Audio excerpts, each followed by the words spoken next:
আসসালামু আলাইকুম ওয়া রাহমাতুল্লাহি ওয়া বারাকাতুহু। আমি আলোচনা রাখছি শেখ আব্দুর রহিম বিন আবু আহমদ টাঙ্গাইল। আজকে 141তম আলোচনা। আজকের আলোচনার বিষয় হলো এমন সময় আসবে যখন বসে থাকা মানুষ সে চেয়ে দাঁড়িয়ে থাকা মানুষ উত্তম হবে এবং চলন্ত মানুষ সে থেকে দ্রুত চলা মানুষ উত্তম হবে। ফিতনার দিকে যে চোখ তুলে তাকাবে ফিতনা তাকে গ্রাস করবে। তখন ঈমান রক্ষা করার জন্য কোনো স্থান থাকলে সেখানে গিয়ে তার আশ্রয়স্থল খুঁজে নিতে হবে। আর আরেকটি হাদিস আসছে, সেটা হলো অচিরেই স্বজন প্রীতি ঘটবে, স্বজন প্রীতির বিস্তার ঘটবে, পক্ষপাতিত্ব করবে। তো এই দুইটি হাদিস আজকের আলোচনায় আসছে। হাদিস হলো সহিহুল বুখারী আরবি প্রথম খণ্ড 508 পৃষ্ঠা এবং 509 পৃষ্ঠা। তো কিতাবুল মানাকিব বাবু আলামাতিন নবুওয়াতি ফিল ইসলামী, যথাক্রমে সহিহুল বুখারী আরবি বাংলা তাওহীদ পাবলিকেশনস, হাদিস নাম্বার 3601 3603। ইন্নাল হামদুলিল্লাহি ওয়াহদাহু ওয়াসসালাতু ওয়াসসালামু আলা মান লা নাবিয়্যা বা'দাহু, আম্মা বা'দ।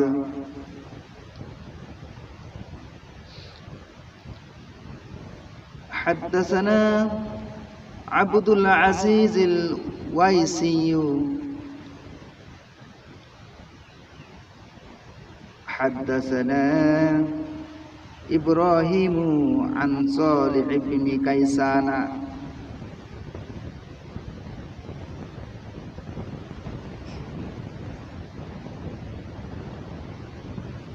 عن ابن شهاب عن ابن المسيب وأبي سلمة بن عبد الرحمن أن أبا هريرة قال قال رسول الله صلى الله عليه وسلم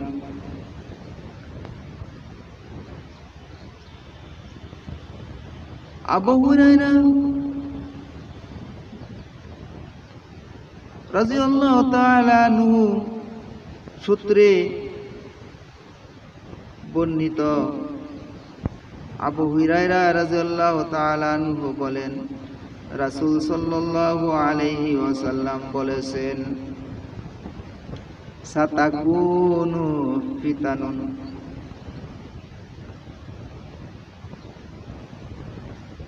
অতি শীঘ্রই ফিতনা রাশি প্রকাশ পাবে। আল কাঈদু ফিহা খায়রুম মিনাল কাঈমি, বসে থাকা ব্যক্তি থেকে দাঁড়িয়ে থাকা ব্যক্তি উত্তম হবে। আল কাঈমু ফিহা খায়রুম মিনাল মাশি, আর দাঁড়িয়ে থাকা ব্যক্তির থেকে চলমান ব্যক্তি উত্তম হবে। ওয়াল মাশি ফিহা খায়রুম মিনাস সাঈ, আর চলমান ব্যক্তির থেকে দৌড়ে চলা ব্যক্তি উত্তম হবে। ওয়ামাই ইশরিফ লাহা ইয়াস্তাশরিফহু, আর যে ব্যক্তি ফিতনার দিকে চোখ তুলে তাকাবে ফিতনা তাকে গ্রাস করবে।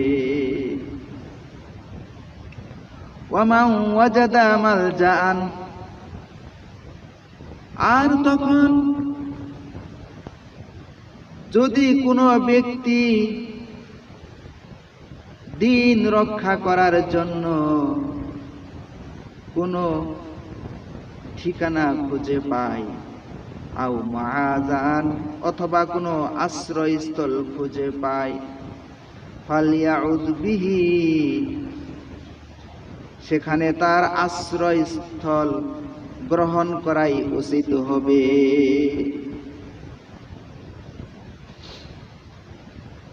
তো আমরা বর্তমান সেই যুগে আমরা বসবাস করতেছি। আমরা যে ইসলাম যে একটা পরিপূর্ণ, এটা আমরা ওয়াজে বলি, কিন্তু আমাদের বাস্তবতা কিন্তু পরিপূর্ণ না। আমাদের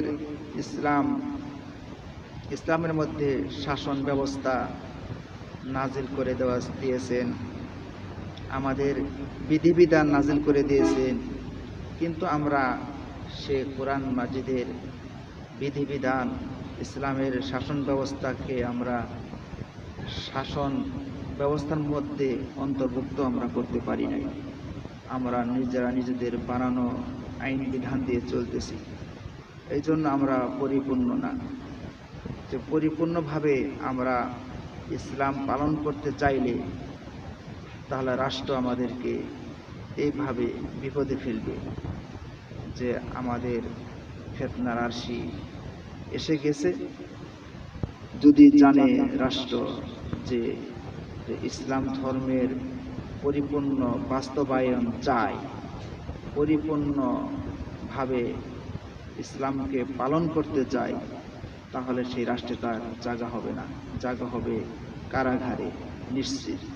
কারণ ইসলাম তো কারো শাসন স্বীকার করে না। ইসলামের নিজস্ব শাসন ব্যবস্থা আছে আল্লাহর কর্তৃক।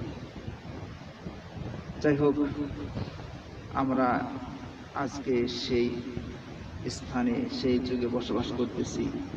আমরা যারা ইসলামকে কাটছিট করে কমিয়ে অল্প অল্প মানতেছি, এই জন্য মোটামুটিভাবে চলাফেরা করতেছি, জীবনযাপন করতেছি। তা না হলে সম্ভব হতো না। এখন দ্বিতীয় হাদিসে আসছি।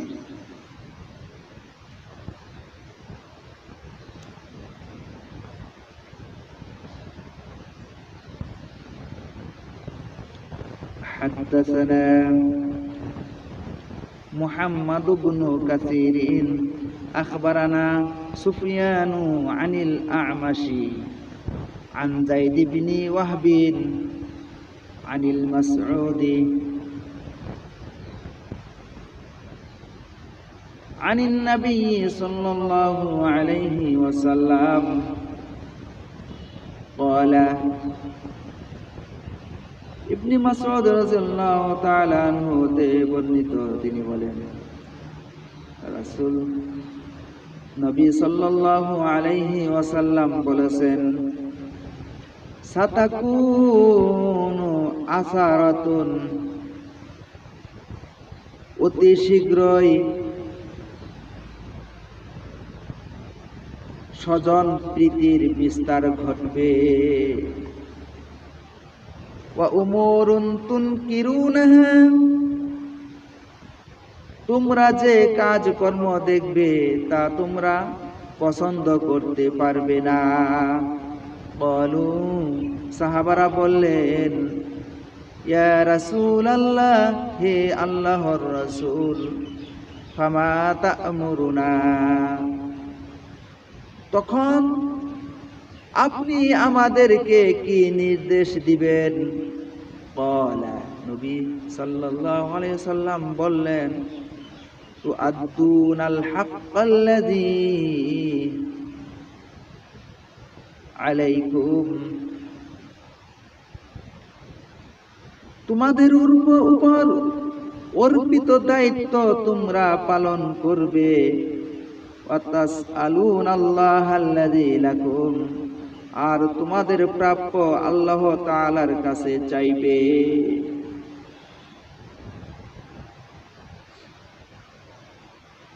তো যাই হোক, এখানে কিছু আরো সুন্দরভাবে বোঝার জন্য কিছু কথা এখানে আছে। যাই হোক, প্রথম হাদিস যে আলোচনা করলাম এটা হলো সমাজতন্ত্র, গণতন্ত্রের সময় পরিস্থিতির কথা, যেখানে ইসলাম পরিপূর্ণ মানা সম্ভব হবে না। আর এই হাদিস, দ্বিতীয় হাদিসটি হলো যেখানে মুলুকান মানে রাজতন্ত্র, যেখানে ধর্মের উপর শাসন করা হয় সাধারণত। তো এখানে বলা হয়েছে যে এমন কিছু স্বজনপ্রীতি ঘটবে, স্বজনপ্রীতি এমনভাবে বিস্তার ঘটবে, তারা নিজের সুবিধা মতো তার পক্ষের লোককে সে দায়িত্ব দিবে, পক্ষের লোকদেরকেই সে সুবিধা দিবে, আর তার পক্ষে না থাকলে তাহলে সে বিভিন্ন সুবিধা থেকে বঞ্চিত থাকবে। তো কাজেই যারা স্বজনপ্রীতি বিস্তার ঘটবে, তখন যারা কর্তৃত্ব, যারা কর্মকর্তা, তাদের কার্যক্রমে তোমরা পছন্দ করতে পারবে না, তাদের কাজকর্ম তোমাদের পছন্দ হবে না। উমুরুন তুনকিরুনাহা, তাদের কাজকর্ম তোমাদের পছন্দ হবে না। তখন সাহাবারাগণ বললেন, ক্বালু হে আল্লাহর রাসূল, ইয়া রাসূল আল্লাহ, হে আল্লাহর রাসূল, ফামা তা'মুরুনা, তো ওই সময় আমাদের জন্য আপনি কি নির্দেশ দেন? ক্বালা, নবী সাল্লাল্লাহু আলাইহি সাল্লাম বললেন, তুআদ্দুনাল হাক্কাল্লাযী আলাইকুম, তোমাদের উপরে যে অর্পিত দায়িত্ব, সেই দায়িত্ব তোমরা পালন করবে। ওয়া তাসআলুনাল্লাহাল্লাযী লাকুম, আর তোমাদের যে প্রাপ্য, সেই প্রাপ্য আল্লাহ তাআলার কাছে চাইবে। যাই হোক, এই হাদিসটি আমাদের জন্য খুবই সুন্দর হাদিস, আমাদের জন্য খুবই সহজ হয়ে গেল। কাজে আমাদের বিভিন্ন সুযোগ সুবিধা থেকে বঞ্চিত হলেও আমরা সেই কর্মকর্তাদের আদেশ পালন করতে পারব, ইসলামিক বৈধতা পাওয়া গেল। এবং আমাদেরকে যে রাষ্ট্র বঞ্চিত করতেছে, অনেক কিছু দিচ্ছে না, সেগুলো পাওয়ার জন্য সেটা আল্লাহ তাআলা বলছেন, সেই যা তোমরা প্রাপ্য সেটা তোমরা ওই শাসনকর্তা কর্মকর্তার কাছে চাইবে না, সেটা চাইবে আমার কাছে। আল্লাহ তাআলা বললেন যে ওয়া তাসআলুনাল্লাহাল্লাযী লাকুম, আর তোমাদের যে প্রাপ্য সেটা আল্লাহ তাআলার কাছে চাইবে। আচ্ছা, ঠিক আছে, আমরা আল্লাহ তাআলার কাছে চাইব। তো এই হাদিস দৃষ্টিতে তো আমাদের যে বাংলাদেশে যে মুক্তিযুদ্ধ হয়েছিল, এই হাদিস দৃষ্টিতে এই যুদ্ধ ঘটানো বা এই যুদ্ধ হওয়া তা ঠিক হয়নি। কারণ হলো এখানে এই আমাদের প্রাপ্য থেকে বঞ্চিত হওয়ার কারণে আমরা লড়াই করেছি, আমরা এক মুসলিম আরেক মুসলিমকে হত্যা করেছি। এটা ধর্মের বিষয় ছিল না, এটা ওই আমাদের এই পূর্ব পাকিস্তান যে বাংলাদেশ, এরা অনেক বৈষম্যের শিকার হয়েছিল, এটা সত্য কথা। এরা চাকরি সেরকমভাবে পায়নি, সরকারি সাহায্য পায়নি, অনেক পণ্যের দাম ওই পশ্চিম পাকিস্তানে যে দাম ছিল পূর্ব পাকিস্তান বাংলাদেশে তার চেয়ে অনেক বেশি দাম ছিল। এরকম আমাদের উপর বেশ জুলুম ছিল, এটা ছিল সত্য।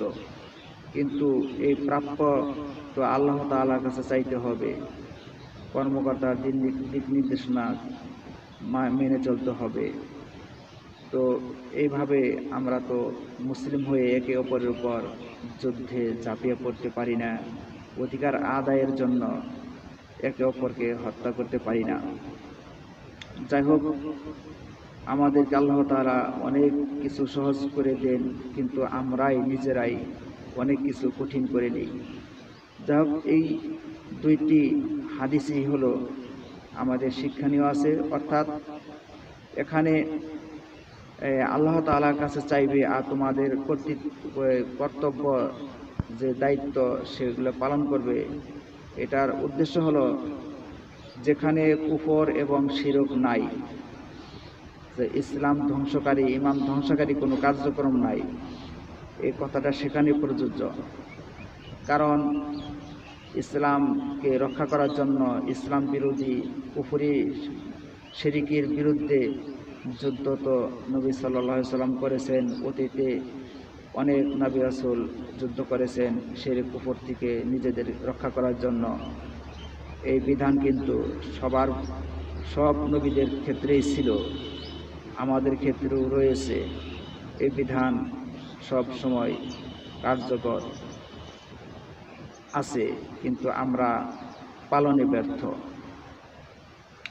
যাই হোক, আজকের আলোচনা থেকে আমরা আরো যদি এই দুইটি হাদিস আমরা বারবার যদি শুনি, তাহলে এই হাদিস থেকে আমরা অনেক কিছু পাব। যে পরিপূর্ণ ইসলাম পালন করতে গেলে যে কি বিপদ আপদ, তারই সারাংশ এখানে উল্লেখ করা হয়েছে। যাই হোক, এখানে আজকে দুইটি হাদিসের কয়েকটি শাব্দিক অর্থ রয়েছে। যেমন মা শাআ, অধিক হাঁটে এমন, হাঁটায় পারদর্শী। সাই মানে দৌড়, দ্রুত চলা। মালজাআন মানে আশ্রয়স্থল। ইস্তাশরাফা মানে উপরে ওঠা, তাকিয়ে দেখা, চোখ তুলে তাকানো। মাআযান মানে আশ্রয়, রক্ষা। আসারাতুন মানে স্বার্থপরতা, অগ্রাধিকার, স্বজনপ্রীতি, দাম্ভিকতা। তাআদ্দা মানে সম্পন্ন হওয়া, পরিশোধ হওয়া, আদায় হওয়া। হক মানে অধিকার, দাবি, পাওনা, হক।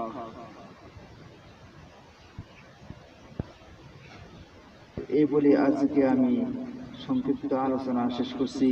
সুবহানাকাল্লাহুম্মা ওয়া বিহামদিকা আশহাদু আল্লা ইলাহা ইল্লা আনতা আস্তাগফিরুকা ওয়া আতুবু ইলাইক। আসসালামু আলাইকুম ওয়া রাহমাতুল্লাহ।